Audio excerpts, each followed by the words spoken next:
Hello, everybody. Welcome back to NFTs.WTF. My name is David Cash.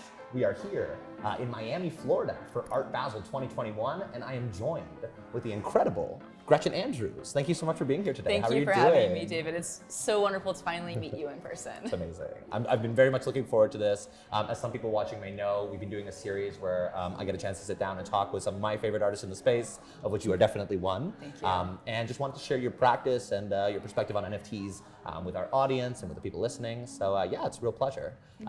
Maybe to start things off, we met through an NFT show with Unit London. And I know that was an interesting experience for you. It was with Kenny Schachter, a lot of other folks in the space. How has it been for you? Obviously, you're very much a technologist, but how has it been for you moving into the NFT space specifically? And was that your first encounter, or were you already doing some pieces before that? Yeah, I mean, so it's really interesting. I'm one of these artists who I make physical objects, I make vision boards that manipulate algorithms on the internet. And traditionally, my market is very traditional because I sell works on canvas that then get photographed and hack into algorithms on Facebook, on Google.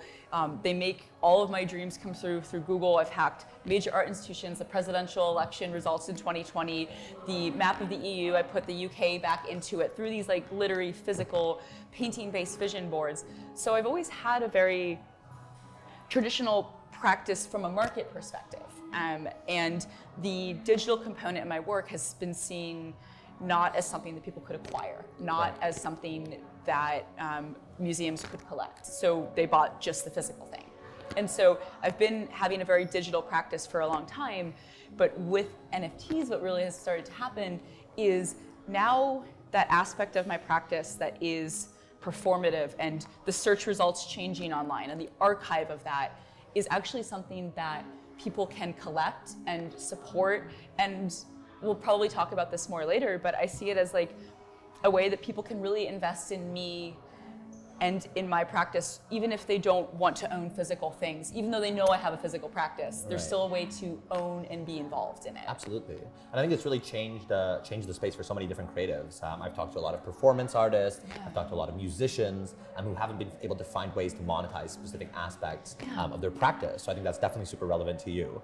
And just for people watching, I do want to talk about this growth hacking aspect of what you do. Because I feel like a lot of the people who watch this, a lot of the people in the NFT space do have some element of a technology background. So I feel like they'd really appreciate your work. So tell us a little bit about the art auction record thing that you've been doing and how you've absolutely bamboozled Google on a regular basis. And I love that you, when we were talking the other day, you used this term growth hacking, which obviously I'm familiar with, but I hadn't thought about it in relation to my practice. And I've renamed my show in March in Dubai Growth Hacking, by the way. Well, amazing. So thank I'm you. happy.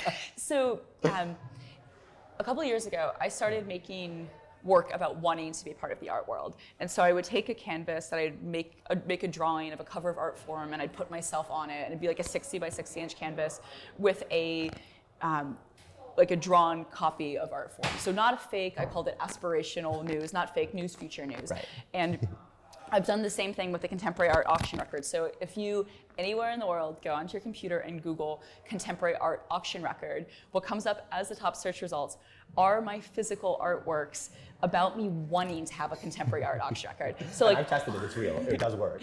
all of the NFTs that have been selling for a crazy amount, like through Christie's, all of the Jackson Pollocks, all of the Mark Rothkos, everything is below me on Google. It's like number 30. Yeah.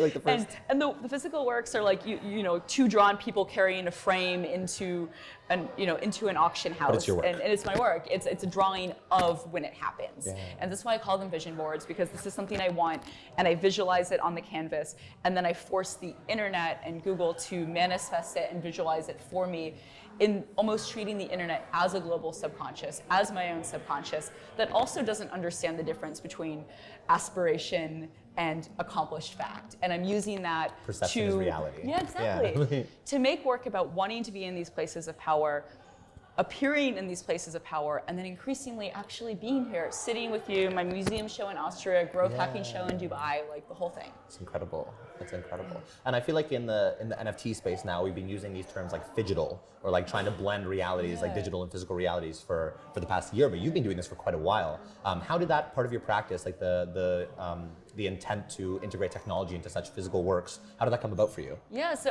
my background is I studied information theory, and I worked as a software engineer at Intuit through school, and then I got like what was supposed to be the dream job at Google 11, 12 years ago out of school, and I was really unhappy there. And I was like, oh, well, this is the job. So like jobs are not for me. What am I going to do? So I think I knew I wanted to go into art. I think I knew I was an artist at heart, but I posed it as a challenge to the internet. I said, I believe so much in the internet. I'm not seeing a lot of that here inside of Google. I'm seeing a lot of e-commerce. I'm seeing a lot of loss of the utopianism and the ideals and the kind of ethos of that community. And I bet the internet can make me into something I'm not yet. So I posed it as a challenge, and I started like with YouTube videos and Stanford Online and MoMA Online. And so even then, that was almost a performance piece around the idea of becoming something I'm not by using the internet. And obviously my practice is a bit different in its output now, but that whole idea of how do I use technology to transform me and the world into an aspirational space, to go from not just educating artificial intelligence based on historic data, but we can actually educate AI based on the world we want and not just the one that we've historically had. Yeah. And I think that's really a beautiful way of thinking about this, because you say that it's aspirational, but really you're making it happen. It's not just manifestation. You're actually programming these AI elements of the ecosystem, the internet that we all exist on, and you're making them serve you, which we all have the option to do, but nobody's really doing that. So I think that it's really commendable. And I think that the growth hacking aspect is an element of it, because we have growth hackers who that's what they do, but I think it's really empowering for people to know that it's an egalitarian practice. It's something that we can do as long as you go through the steps and have a even a base background in computer science. And that's why I teach workshops, and I've done it through like the Photographer's Gallery and a couple museums in Switzerland, where I teach people through the technical side of my practice, because it's conceptually important to me that I show people that I kind of want this dual thing, to be honest. I want people, when they see me manipulate the 2020 presidential election results, I want them to both go, oh my God, how did you do that? That's incredible. And then also go, wait, you did that? We should all be very worried. And shine a light on the state of the art. Educating people into internet literacy and like how that space works. I do think of my work as being quite activist, but in a very non-traditional way, because it's like so glamour and like all about me. But when you follow my practice over time, you accidentally learn about how the internet works and how power works online and how power works in the art world. And that is just something that has been, the fact that like I visualize it and then I program it into being, there's still this magical component where that has been sent out into the internet. I think that is you manifesting it by doing it and putting it into practice, you're making it happen. But then there's this additional step too, where like I said, like it's actually, by making work about wanting to be powerful in the art world, I increasingly have a power base that I've never had before, and that's honestly just pure magic. Absolutely. And I mean, for people trying to enter the space and people trying to figure out what it is you do, I feel like you're very open about your practice. I know you do Instagram lives, you do talks like this, and you're very open with how you go about these processes. And I think that's very in line with the open source nature of the NFT space. So I feel like that's one of the reasons you fit so well in this space, because we like to give away information freely. So how has that been for you? And do you relate to the kind of open source ideology? Yeah, I mean, like it's always like more complex than just like a simple like free and not free situation. Right. But some of the NFTs that I'm making right now that are pure, digitally native, not just like selling the archive aspect, not where for people who aren't just interested in also getting the digital performance with a physical piece. I've just created these things I call NFT glitch GIFs. Cool. And these are GIFs that have an animation of some of my materials that are animating and growing, and this plant is growing and blooming, and it's very cute, very in the aesthetic of NFTs. Cool. But the first frame in this GIF is one of my vision boards hacking contemporary art auction results, or the New York Times, or the presidential election. And so when we see this NFT in the GIF loop, it looks like a glitch to us, but Google only reads the first frame in its search results. So what looks like a glitch to us, Google takes as the entire truth, which is, I think, just like a perfect way to sum up the problem of the internet. 100%. Taking things a little bit too much at face value. Yeah. Exactly, and it's literally the face value of it, judging the book by its exact cover. And that's been a fun way to do, to be connecting to more into this NFT community that is more pure, coming from the crypto side, coming from the NFT side. I've always wanted my practice to be a big open door, lots of pathways into it. And those, I'm really excited about the way that those are connecting me with people who have been coming from some of the more digitally native sides of this 100%. World.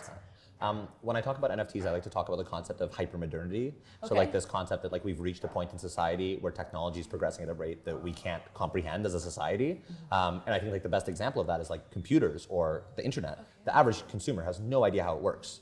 But I think what you're doing with your practice, or one of the things you're doing with your practice, is you're showing how accessible it is and how you can play with these tools that we built around us just by having an understanding. Yeah. So some people might call you a hacker, some people would call you an artist, some people call you a visionary, but how do you see that element of it? Do you want to push creative coding? Do you want to push like the knowledge around how all of this works with your work? Yeah, I think that the relationship that we have to art traditionally, it goes through metaphor and it goes through symbolism, and there's such a literacy and an understanding that this is not the truth, it is a truth. This is, when Van Gogh did Starry Night, we're not like, that's fake news. The sky so did not look like that. But there's nuance there. It's interpretation. And, and we should have that understanding across all information in the internet. It came from a person. Right. It came from a place. Yeah. And that's not always a bad thing when there's bias. And it's not always a bad thing when there's perspective. But you have to factor that in. You have to factor that in.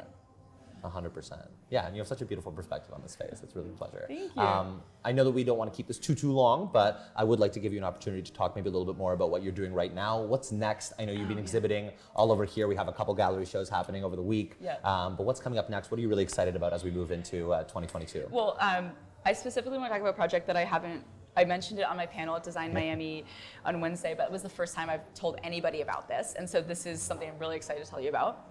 I have something on my website right now called CV NFT, where I've taken my biggest career achievements to this time and made NFTs that are like Girl Scout badges that like wiggle or spin or that's so you, and that's so cute. And there are achievements that I've already done, like my show at the Francisco Carolinium, my first museum solo show in Europe. And I've released 8 of those, and it's already an accomplished thing, and they wiggle around on my CV online, and they're on OpenSea under Gretchen Andrew. But then I've also released future achievements. So you can buy my retrospective at MoMA badge, and right now that's super cheap. I love that. And but as we get closer to that actually happening, that's the floor price is going to go up. It's going to go up, and also what I love about it is part of the collection of 10 of each of these is reserved for people who make it happen.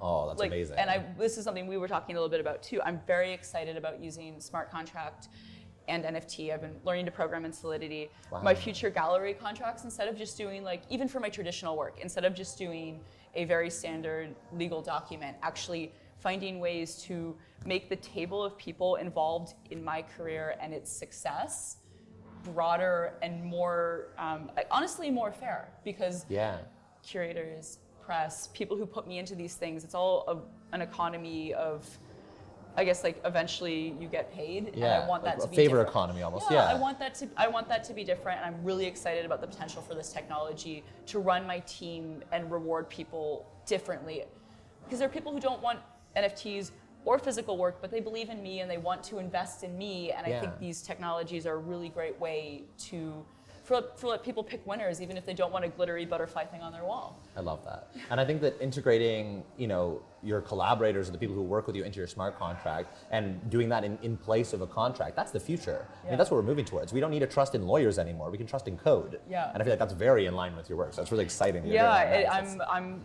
like I said, even with the traditional aspects of my career, my traditional market, I want my collectors, my galleries, my curators to be contractually rewarded as things increase in value. It's beautiful. Beautiful. And I feel like more artists should be doing that. And that's the ultimate utility for me, you know, because beautiful art is a utility, but you add so many layers to that. Now you can actually bring them in on chain and integrate it to your practice. That's so super exciting. Thank you, David. I'm very impressed, and I can't wait to see that. Yeah, so, and I'm sure that we're going to be talking again. Send links and everything. Yeah, my name's Gretchen Andrew. Find me. Yeah, tell the people really quickly if they want to check out your work in more detail, maybe your website. Yeah, or absolutely. Yeah, my name's Gretchen Andrew, which is my name at Gretchen Andrew, both on Twitter and Instagram, and in OpenSea, I'm also like /Gretchen Andrews. So easy. You'll find me, I promise. Amazing. And we'll link all of our info down below. Gretchen, thank you so much again for joining us today. It's such a pleasure, it was such as an always, honor and such to a talk joy. with you. Oh, I love your practice. I love you. And everybody, please go check out Gretchen's work. Once again, I'm David Cash. We are here at Art Basel. And yeah, it's been an absolute pleasure. Have a lovely rest of your days or nights wherever you are. Thank you. Take care.